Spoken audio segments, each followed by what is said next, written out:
Mise sur pied pour venir en aide aux pêcheurs de la région de Lamec, cette organisation s'est distinguée au fil des ans jusqu'à devenir un fleuron de la pêche commerciale dans les provinces atlantiques. Cette semaine, nous vous présentons la coop des pêcheurs de l'île.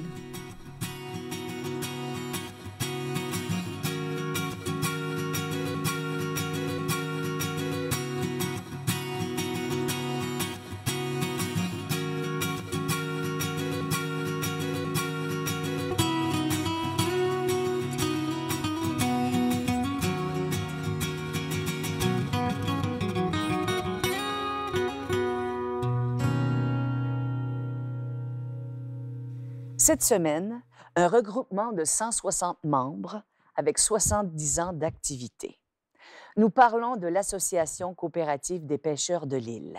Et pour en savoir un peu plus, le directeur général, M. Marcel Duguay. Bonsoir. Bonsoir. Vous êtes ici pour nous parler de l'Association coopérative des pêcheurs de l'île. Qu'est-ce que c'est exactement? Comme vous l'avez dit, c'est un regroupement de membres. C'est une usine qui existe depuis 70 ans puis qui a été mise en place par nos ancêtres parce qu'il y avait un besoin dans ce temps-là de se prendre en main. Maintenant, en 2013, qu'est-ce qui se passe à l'association? Vous faites quoi exactement? C'est des pêcheurs, des membres qui travaillent dans des usines? C'est tout ça? La plupart des membres, c'est des pêcheurs membres. Donc, ils appartiennent à l'organisation qui est quand même, on transforme de la crevette cuite et pelée. On transforme aussi du crabe commun, du crabe des neiges, du hareng. Donc, on est multi-espèces. Puis c'est ça qui a fait la force, qui fait qu'on est encore là aujourd'hui, c'est le fait qu'on est multi-espèces. Bien, disons, le mouvement coopératif, s'il était bien compris, puis si on revenait aux sources, si tu veux, des principes de base, les enseigner, pour apporter énormément au développement de l'économie du Nord-Est ou même de l'économie de la province. Moi, je sais, j'ai déjà vu, je ne sais pas, je l'ai dit, là, mais des familles complètes travaillent ça. Le père, la mère, les enfants, ça travaille tout complet. Toutes les deux complètes. C'est un mouvement qui peut englober beaucoup de personnes, puis beaucoup de personnes ensemble peuvent faire de grandes choses. 70 ans d'activité. Ça veut dire qu'on se retrouve en 1943, où là, il y a une coopérative, l'association qui s'est mise en marche. Mais il y a une raison pour ça. Pourquoi ça a commencé? Si on faisait un petit retour en arrière, fin des années 20, le monopole n'est pas aux pêcheurs à ce moment-là. Donc, c'est des compagnies étrangères qui étaient dans la région. Madame Gauvin, qu'est-ce que votre père faisait exactement pour les Robins à l'époque? Il travaillait contre-maître pour les Robins. Il y avait plusieurs personnes à sa charge. Puis je suis curieuse de savoir comment les Robins exerçaient leur contrôle sur la communauté avant l'arrivée du mouvement coopératif. Ils ne payaient pas en argent. Il fallait prendre le crédit. S'ils voulaient avoir d'affaires et quelque chose, c'était du crédit. Des fois, le crédit venait. Il y avait moins de pêche que le crédit volait, puis ça fait que ça faisait des dettes à la fin de l'année. La vie du pêcheur à l'époque, disons que la pêche se faisait avec des goélettes. La plupart des goélettes étaient la propriété des Robins, mais il y en avait quelques-uns qui possédaient leur propre goélette. On partait quand le vent décidait de nous apporter au large parce qu'il n'y avait pas de moteur. Il fallait arrêter pas loin ici, là. On mettait le doré à l'eau, puis on allait à la côte pêcher des coques pour être capable de faire des apports. Puis on allait au large.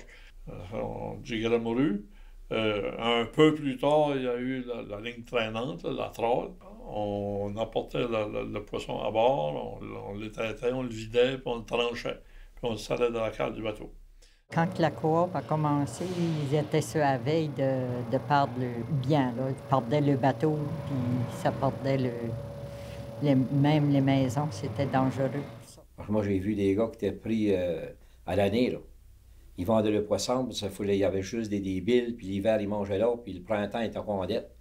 Ça fait que quand tu voyais ça, là, puis j'entendais parler mes parents, pareil, mon père, puis les autres, ils parlaient pour la coop. On leur a donné des outils, si on veut, après une étude qui a duré 15 ans quand même.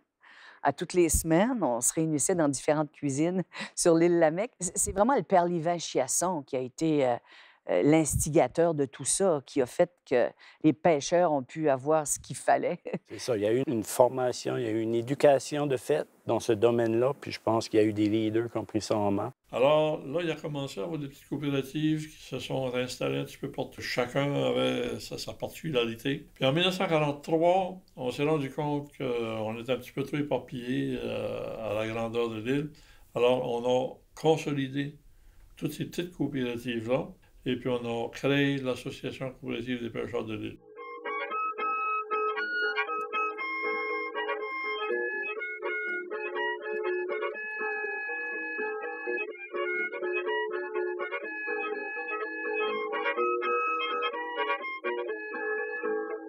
Le premier hangar qui a été construit était situé au garage central. Quelques années plus tard, il a été transporté sur le site à côté de l'école, et c'est là que le développement a commencé à se faire.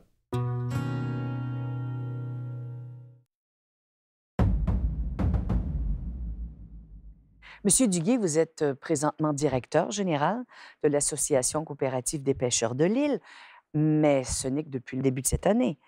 C'est ça. Vous êtes arrivé... Moi, j'ai débuté en 1990.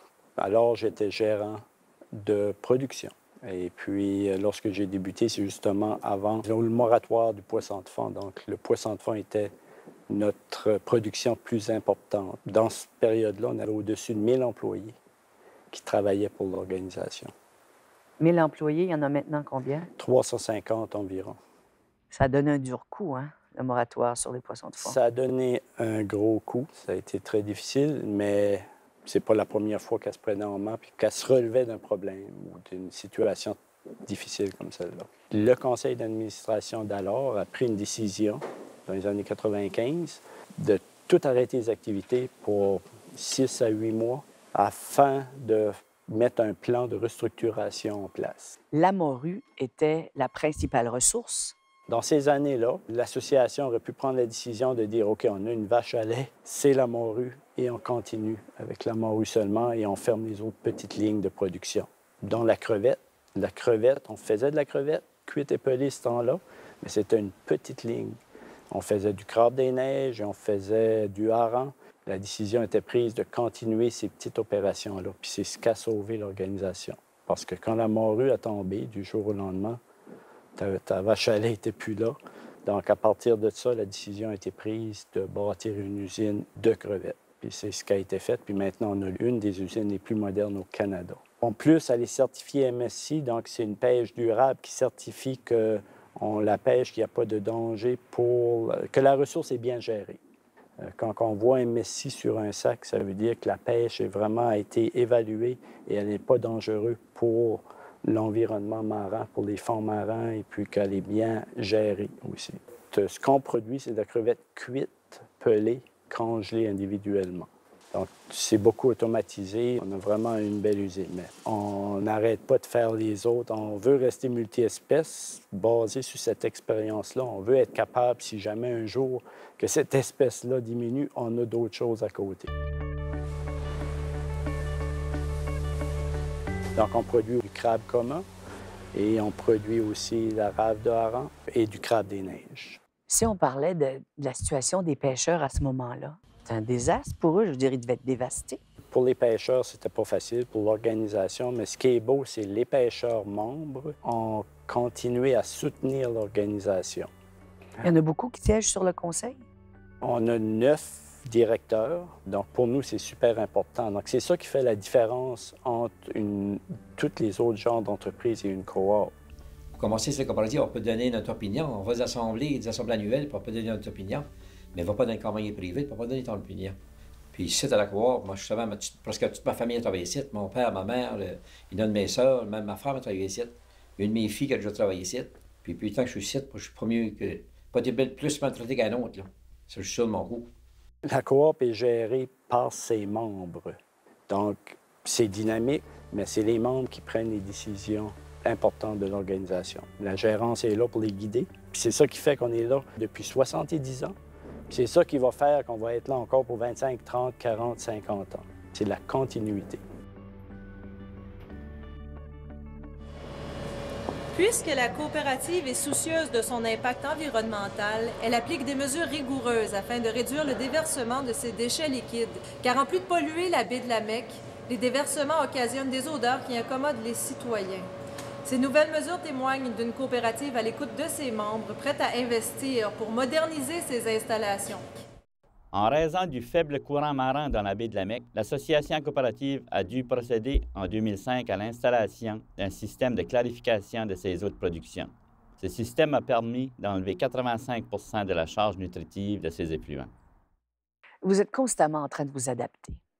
Présentement, vous travaillez en étroite collaboration avec le Centre de recherche de l'Université de Moncton, campus de Shippagan? On travaille très étroitement avec eux, ça fait des années, parce que notre but, c'est de valoriser les coproduits. Lorsque tu transformes la crevette, par exemple, tu peux avoir 30 % de rendement. Donc, tu as 30 % de chair de crevette sur le total que tu achètes. Donc, l'autre 70 % actuellement, nous, on a quand même une usine de farine de poisson. L'autre 70 % il est séché et il peut servir pour nourriture animale. Il n'est quand même pas perdu, il n'est quand même pas jeté. On fait quelque chose. Mais nous, on veut valoriser ça. Donc, on veut, avec l'Institut de recherche, trouver qu'est-ce qu'on peut faire de plus. On a un projet, un gros projet d'une valeur de 5 millions, je pense, total, un FIA, Fonds d'innovation atlantique. On a réussi à trouver quelque chose. Ça fait une dizaine d'années, on a découvert ce qu'on appelle de l'huile de crevette. On est les seuls qui a le procédé pour faire ça à date. On n'a pas la certification encore pour vendre cette huile de crevette-là, mais on est proche. Une huile comestible? C'est une huile qui va servir probablement pour nourriture animale, pour coloration du saumon, par exemple. C'est une huile qui est très orangée.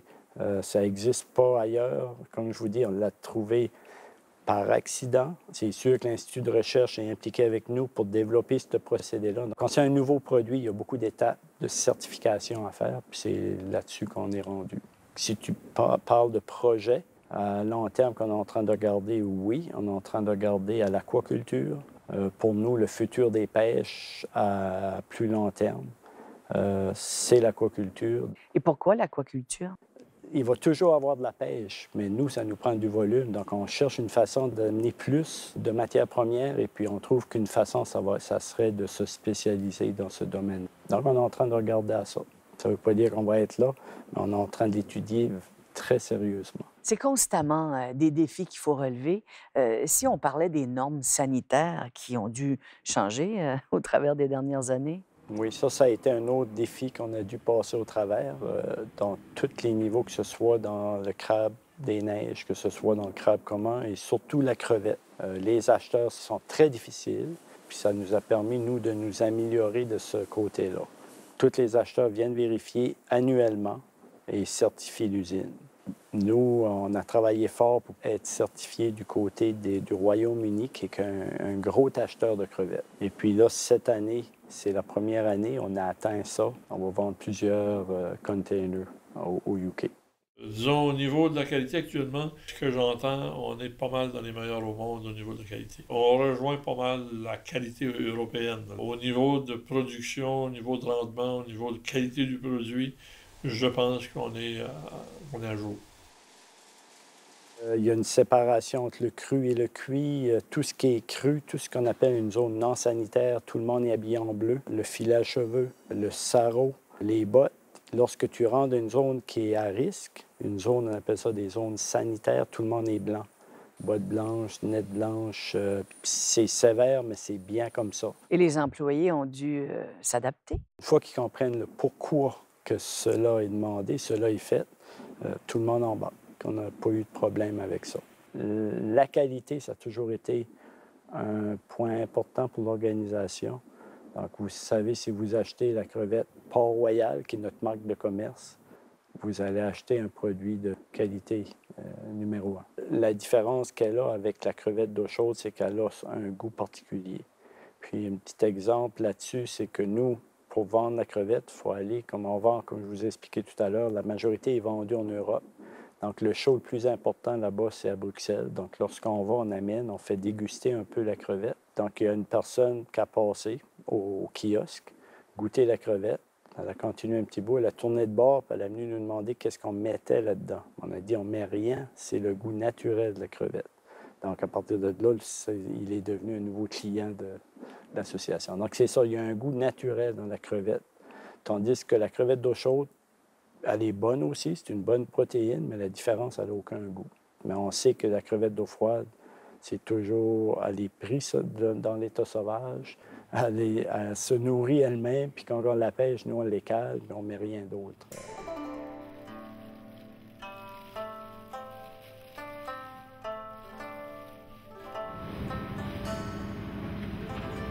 Et ça va pour toutes les autres espèces? Les autres espèces, si on parle du crabe des neiges, c'est évident que l'avantage qu'on a, nous, dans la région, c'est un crabe très propre. Donc, il ne faut pas oublier pourquoi qu'on peut vendre aux Japonais. Nous, les Japonais mangent beaucoup avec leurs yeux. Puis, ils l'écalent et c'est super important qu'il soit bien clean. Donc, c'est pour ça que nous, avec la qualité de crabe, on peut se permettre de vendre, que les Japonais sont ici et ils achètent notre crabe. C'est qualité numéro 1 parce que l'écale est super clean. Donc, c'est ça qui est un des avantages des propriétés du crabe des neiges du Golfe. C'est un marché différent et puis ils travaillent différemment. Donc, eux, lorsqu'on produit pour les Japonais, ils ont toujours un technicien dans l'usine.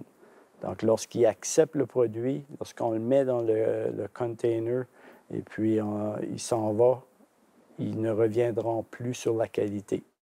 Une journée type dans la vie d'un travailleur de shop, travailleur d'usine, on appelle communément travailleur de shop ici, ça ressemble à quoi? C'est des grandes heures. Ça dépend toujours dans quel secteur que tu vas travailler. C'est que nous, on est divisé dans différents départements. C'est évident que notre production principale, qui est la crevette, vu qu'on a beaucoup de production, on a 2 quarts de travail.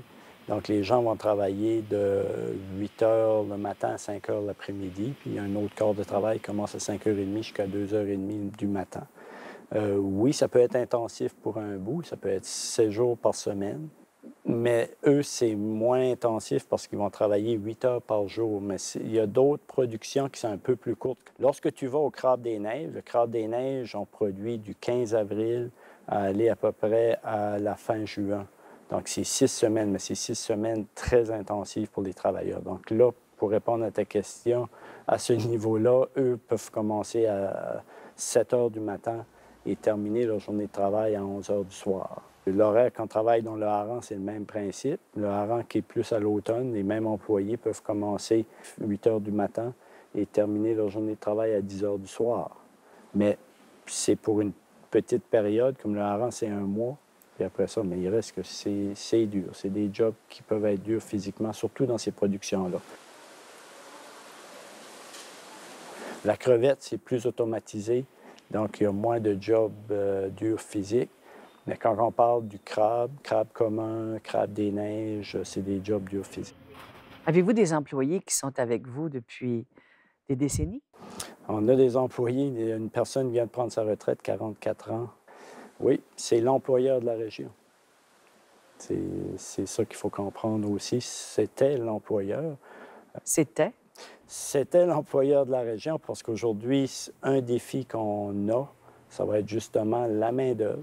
La moyenne d'âge actuelle est 53-54 ans. Beaucoup de personnes prennent leur retraite et on a très peu de jeunes qui sont intéressés ou qui ont le besoin de travailler dans cette industrie-là. Donc, on a un défi actuellement à ce niveau-là. Qu'est-ce que vous allez faire? Je suis sûre que vous y avez pensé. On est en train de garder différentes possibilités. C'est sûr, l'automatisation est une façon de régler une partie du problème.